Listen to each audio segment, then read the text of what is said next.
Master minds commerce చదవాలనుకునే 10th inter విద్యార్థుల తొలి ఎంపిక. రమగారి చందమామ కథ ఏదైనా చెప్పుకుందామండి. పాత చందమామ కథల్లో జయ పూర్వమట ఒక మహిష్మతి నగరం అనుకుందాం. దానికి నాగాదిత్యుడు అని ఒక రాజుగారు ఉండేవాడు. రాజు చాలా సమర్థుడు, తెలివైన వాడు, మంచి గట్టివాడు. ఆయనకి రాజవతి దేవని భార్య, దేవాదిత్యుడని కుమారుడు. నాగాదిత్యుడికి దేవాదిత్యుడని కొడుకు. అయితే వీళ్ళకి ఆ మహిష్మతి నగరానికి చుట్టుపక్కల పెద్ద పెద్ద అడవులు ఉండేవి. ఈ రాజుకి చాలా మృగయ వినోదం ఎక్కువ, మృగయ వ్యసని. ఆయన వేటాడడం అంటే మంచి ఇష్టం. అయితే దీనికి ఏంటంటే ఒక పక్కగా డాకినీ వనం అని ఒక వనం ఉందట. పేరే ఏదోగా ఉంది కదా. ఈ డాకినీ వనంలో ఏవో తిరుగుతాయి విచిత్రాత్మలు, విచిత్ర ప్రాణులు ఉంటాయని ఆ పక్కకి ఎవ్వరూ వెళ్ళేవాళ్ళు కాదు. సాధారణంగా వేటగాళ్ళు వచ్చి ప్రభు అక్కడ కుందేలు తిరుగుతున్నాయి, అక్కడ లేలు తిరుగుతున్నాయి, ఇక్కడ పుల్లు ఉన్నాయి, అక్కడ సింహాలు వచ్చినాయి, ఏనుగులు చాలా ఇబ్బందిగా ఉన్నాయి, లేదా ఏనుగు బాగున్నాయి, వేటకి మంచి బాగుంది అని చెబితే అక్కడికి వెళ్తూ ఉండేవాడు. అయితే ఒకసారి ఒక కోయవాడెవరో ఈ డాకినీ వనం ప్రస్తావన చేసి అక్కడికి ఎవరు వెళ్ళర్లేండి అన్నాడు. ఎవరు వెళ్ళంది ఏమిటో చూద్దామనిపించింది దీనికి. జనరల్గా అలాగే ఉంటుంది చూడు మనుషులకి. అవునండి, ఎవరు చేయండి మనం చేయాలి. అక్కడి నుంచి ఈయన డాకినీ వనానికి బయలుదేరుతున్నాడని తెలిసి రాణి వద్దంది, ప్రజలు వద్దన్నారు, మంత్రులు వద్దన్నారు, సైన్యాధిపతులు వద్దన్నారు. ఆయన ఠాటును వెళ్ళవలసిందేనన్నాడు. ఆ డాకినీ వనానికి వెళ్ళారు. వెళ్తే అదేం విచిత్రంగా లేదు, ఇంకా మామూలు అడవుల కంటే అది ఇంకా బాగుంది. ఫుల్ గ్రీనరీ, మొత్తం పచ్చగా ఉంది. అసలు ఎన్ని పువ్వులో, ఎన్ని చెట్లు, ఎన్ని కాయలో, ఎంత పూతో చెట్ల నిండా. చాలా సరదా వచ్చింది ఆయనకి. అయితే ఏమైంది, ఈయన వేటాడడానికి వెళ్ళాడు లోపలికి. వేటకి ఏం కనపడలా, అంత ఆకుపచ్చగా ఆహ్లాదభరితంగా ఉంది. దీనికి డాకినీవని పేరు ఎందుకుందో అర్థం కాల. జంతువు అన్నది లేదు అందులో. చివరికి ఆయనకు ఒక కుందేలు కనపడింది. ఏమీ కొట్టకుండా బయటికి ఎందుకు వచ్చేయాలని ఆ కుందేలుని వేసి కొట్టాడు. ఆ కుందేలు దగ్గరికి వెళ్ళేది వీళ్ళు సైనికులు, వేటగాళ్ళు అంతా ఆగిపోయారు, ఏమీ లేదని. రాజు ఊరికే తిరిగి చూస్తాడని ఆయన వదిలిపెట్టారు. ఆయన ఒక్కడే ముందుకెళ్ళి కుందేలు కనపడేసరికల్లా బాణం వేసి కొట్టాడు. ఈ కుందేలు, ఈ బాణం దానికి తగలంగానే ఆ కుందేలు ఒక అమ్మాయిగా మారిపోయింది. తను ఆశ్చర్యపోయాడు. పరిగెత్తుకుంటూ వెళ్ళాడు, గుర్రం దిగి పరిగెత్తాడు దగ్గరికి. తీరా చూస్తే ఆ బాణం పట్టుకుని కూర్చునింది ఒక అమ్మాయి అక్కడ. ఎవరు ఏమిటంటే, నేను ఈ అడవిలో ఉంటాను, నాకు నచ్చిన రూపంలో తిరుగుతాను, ఈ వనం మాదేను అని చెప్పింది. చెప్తే సరే ఆయన మైమరిచిపోయాడు ఆ అమ్మాయిని చూసి. ఆవిడ ఎంత అందంగా ఉందో, నాతో రా, మా ఇంటికి రమ్మని అడిగాడు. అడిగితే సరే నన్ను వివాహం చేసుకుంటానంటే వస్తాను. బాగుంది. సురసుందరి ఆ అమ్మాయి పేరు. ఆ సురసుందరి పూర్వోత్తరము అడవిలో ఎందుకుంది, వాళ్ళ అమ్మ ఏంటి, నాన్నేది, అమ్మ నాన్న ఎక్కడన్నారు, అక్క చెల్లి ఉన్నారా, వీళ్ళకి రాజ్యం ఉందా లేదా, వీళ్ళు ఏం తిని బతుకుతారు, ఏమీ అడగల. పిల్ల నచ్చింది, వచ్చేయమన్నాడు, అంతే. అంతే. వచ్చేసింది. వచ్చాక అంగరంగ వైభవంగా పెళ్లి చేసుకున్నాడు. ఇక సురసుందరిదే లోకం. భార్య రాజవతీదేవి మొహం గిట్టడం మానేసింది. ఆయనకి గిట్టట్లేదు మొహం. పిల్లాన్ని చూస్తే విసుగు. ఒక 5-6 సంవత్సరాలు ఉన్నాయి. ఏమీ వాడి వైపు తలకాయ తిప్పి చూసేవాడు కాదు. ప్రజలంతా ఆశ్చర్యపోయారు. ఆవిడ అందానికి అందరూ మైమర్చిపోతున్నారు. కానీ ఇదేమిటి, ఆ పెద్దరాణిని లోకంలో 2వ పెళ్ళిళ్ళు సహజం, మామూలు వాళ్ళే చేసుకుంటారు. రాజుగారు 2వ పెళ్లి చేసుకోవడం విచిత్రమేం కాదు. కానీ భార్యని సరిగ్గా చూసుకోకపోవడం ఉంది చూడు, అది వింతగా ఉంది. ఆయన చీదరించుకునేవాడు ఆవిడ్ని. కొన్నాళ్ళకి సురసుందరికి కూడా ఓ కొడుకు పుట్టాడు. కొడుకు పుట్టిన తర్వాత వీళ్ళంతా ఏం చెప్పుకున్నారు, ఇంకేముంది, సురసుందరి కొడుకే రాజ్యం వస్తుందంటే పెద్దరాణి గారి కొడుకు ఎందుకు ఊరుకుంటాడు. 7 ఏళ్ళ వాడు. ఇప్పుడు చిన్నపిల్లాడికి 20 ఏళ్ళు వచ్చేసరికి వాడికి, పెద్దవాడికి 27 వస్తాయి. వాడు ఒప్పుకుంటాడా? ప్రజల్నిలో తిరుగుబాటుతాడు. అక్కడి నుంచి ఆ సురసుందరికి పుట్టేసింది, ఎలాగైనా సరే ఈ కుర్రాన్ని, మా తల్లిని ఊళ్ళో ఉండనివ్వకూడదు, వాళ్ళు ఉంటే నాకు ఉండబుద్ధి కావట్లేదు, వాడిని చూస్తే నాకు భయం వేస్తోంది అని ఈ భర్తని బాగా ఎక్కేసేసరికల్లా ఈయన ఆలోచించి ఒకరోజు దేశ బహిష్కారం విధించేశాడు. ఏ సందర్భం వచ్చినా అన్న తమ్ముడు కలిసినప్పుడల్లా ఈ తమ్ముడు ఏదో కొంటె పని చేయటం, ఆ అన్న ఓ చేయి విదిలించడం. పిల్లలు అట్లా చేస్తారు కదా. వాడు ఎంతసేపు విసిగిస్తున్నాడు అనుకో, 4 ఏళ్ల వాడు 10 ఏళ్ల వాడిని విసిగిస్తే 10 ఏళ్ల వాడు ఎందుకు ఊరుకుంటాడు, ఓ చెంపకాయ కొట్టడు, విసుకుంటాడు, విసిరేస్తాడు, వద్దంటాడు. దాంతో వాడు పోయి తండ్రికి చెప్తాడు, తల్లికి చెప్తాడు. వెంటనే ఈవిడే నా కొడుకుని బతకనిచ్చేలాగా లేడు, వీడు పెద్ద అయ్యే లోపల చంపేస్తాడు ఈ రాజ్యం కోసం, వీడు పోటీ అని వాడు భావిస్తున్నాడని పిల్లల్లో లేని ఉద్దేశాలు ఆవిడ బాగా ఎక్కేసేసి. సరే అక్కడి నుంచి ఒక వయసు పెరిగింది. పెద్ద అబ్బాయికి ఒక 20 ఏళ్ళు వచ్చినాయి, 20 ఏళ్ళు పైన వచ్చినాయి. వచ్చి రాగానే ఈవిడ ఇంకా నేను వీళ్ళు ఇక్కడ ఉంటే నేను ఉండను, మా ఇంటికి వెళ్ళిపోతాను అని మొదలుపెట్టేసరికి సరే రాజ్య బహిష్కారం విధించేశాడు రాజు. తల్లిని తీసుకుని వెళ్ళిపోమన్నాడు. మంత్రి సేనాధిపతి ఎవరికీ ఇష్టం లేదు. సరే వాళ్ళు ఏం ఆలోచించుకున్నారు, రాజ్య బహిష్కారం అంటే రాజ్యం చివరిదాకా రథం మీద తీసుకెళ్ళి రాజ్యం వెలుపల వదిలిపెట్టాలి, నేను తీసుకెళ్తానని సైన్యాధిపతి రథం ఎక్కించుకుని రాత్రి వేళ చల్లగా తన ఇంట్లో ప్రవేశపెట్టి ఇంట్లోపల బంకర్లో దాచిపెట్టాడు రాణిని, రాకుమారుని. ఇక్కడే ఉంచుకున్నారు, ఎక్కడికి వెళ్ళొద్దు, చూద్దాం ముందు ముందు ఏం జరుగుతుందని. ఈ మంత్రి గారికి ఎలాగైనా ఈ సురసుందరిని అడ్డం తొలగించేసేయాలని ఉంది. ఈవిడ వల్లే ప్రాబ్లమ్స్. ఆయన ఎంతసేపు ఆవిడ చుట్టూతానే తిరుగుతాడు.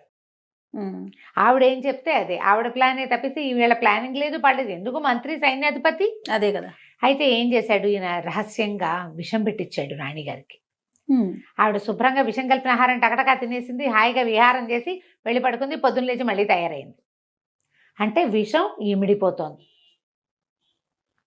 2-3 సార్లు ట్రై చేశారు. 2-3 సార్లు విషాహారం ఏమీ అవటం లేదు అమ్మాయికి.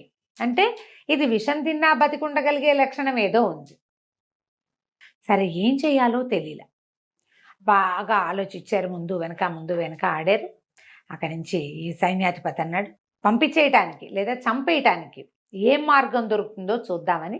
సైన్యాధిపతి ఏం చేశాడు, వీళ్ళకి ఇంతకు ముందు కొన్ని ఏళ్ల క్రితం మంత్రిగా ఉన్న ఒక ఆయన తపస్సు చేసుకోవటానికి వెళ్ళిపోయాడు. ఆయనకి కొన్ని దైవశక్తులు ఉండేవని చెప్పుకునేవాడు. అయితే తండ్రి గారి కాలంలో ఆయన రాజపాలనకి సహాయం చేసేవాడు. ఆయన ఎక్కడో తపస్సు చేసుకుంటున్నాడు. సరే నేను ఆయన్ని వెతుక్కుని వస్తాను, రాకుమారుడు మా ఇంట్లో సేఫ్గా ఉంటాడు, మీకేం భయం లేదు, చూస్తూ ఉండండి ఈవిడ ఏం చేయొచ్చు. ఈవిడ ఇలా చిన్న కొడుకు పట్టాభిషేకానికి ప్రయత్నం చేయించడం మొదలుపెట్టింది. ఈ మన సైన్యాధిపతి ఆ గురువు గారిని వెతుక్కుంటూ ఇక వెళ్ళాడు ఎక్కడికో. ఊరి పొలిమేరలు కూడా దాటిపోయి నగరం పొలిమేరలు దాటి బోల్డని కొండలు, అడవులు అవి ఉండే కదా, అడవులు కూడా దాటాక కొన్ని కొండలు ఉన్నాయి. ఆ గుహల్లో ఎక్కడైనా ఆయన ఉండొచ్చు అని చెప్పేసి అక్కడికి వెళ్ళాడు. వెళ్ళేసరికి ఇతనికి ఆయన దొరికాడు, ఋషి. ఆయన ఎన్నేళ్ల నుంచో దాదాపుగా 30-40 సంవత్సరాల నుంచి ఆ కొండ గుహలో ఉండి తపస్సు చేసుకుంటున్నారు. ఈ సైన్యాధిపతి చిన్న పిల్లాడప్పుడు ఆయన వెళ్ళిపోయాడు. కనిపించేసరికల్లా నేను వెళ్ళి ఆయన పాదాలు పట్టుకుని, స్వామి మీరు సహాయం చేయాలి, మహిష్మతి నగరం మట్టిలో కలిసిపోయేలాగా ఉంది. ఎవరో ఒక స్త్రీని రాజు ఢాకినీ వనం నుంచి తెచ్చాడు. అప్పటి నుంచి కష్టాలు మొదలైనాయి. రాణిగారి మొహం చూడలేదు, మరి రాకుమారుడి మొహము చూడలేదు.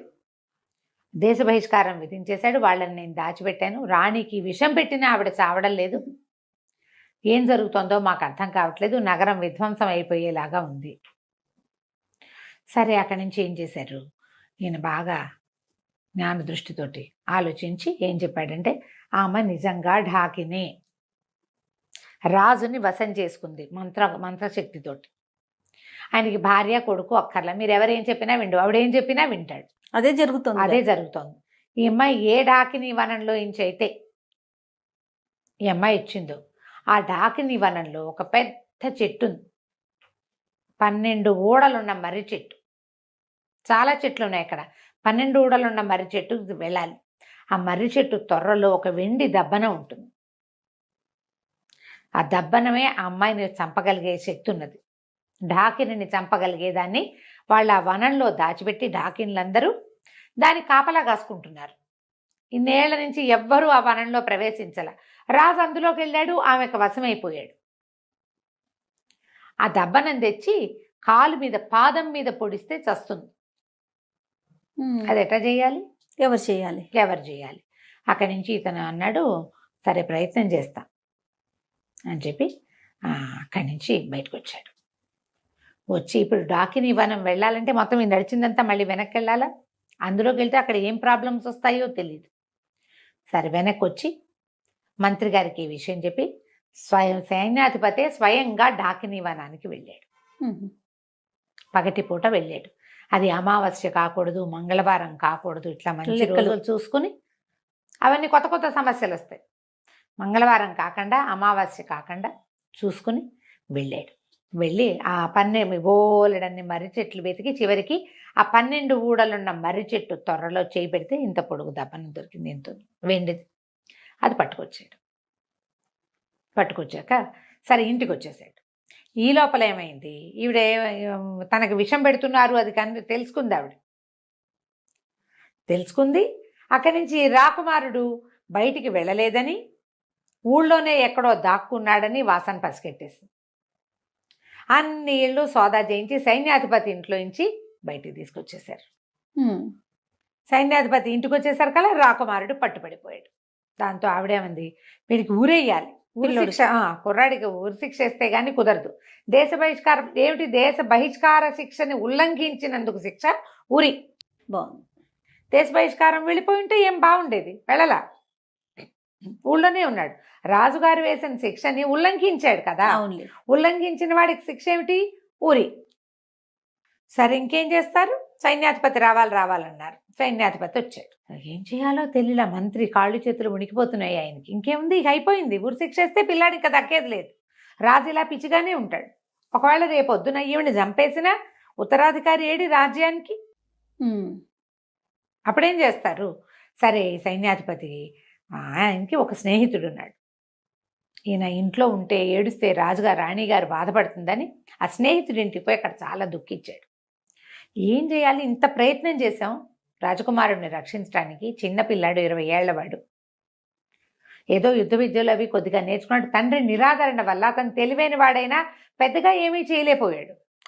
మేము ట్రైనింగ్ చేయించుకుంటే రాజుగారు అబ్బాయి రాజు అవుతాడు అనేసరికల్లా ఆ స్నేహితుడు, అతను ఒక మెజిషియన్, ఏమనాలి దాన్ని, మన ఇంద్రజాలికి మంచి ఐడియాలు ఉన్నాయి. అతను అన్నాడు, ఈ సమస్య చాలా సులువుగా పరిష్కారం అవుతుంది, నేను చెప్తాను ఒక ఐడియా అని చెప్పి అతను ఒక ఐడియా ఇచ్చాడు సైన్యాధిపతి.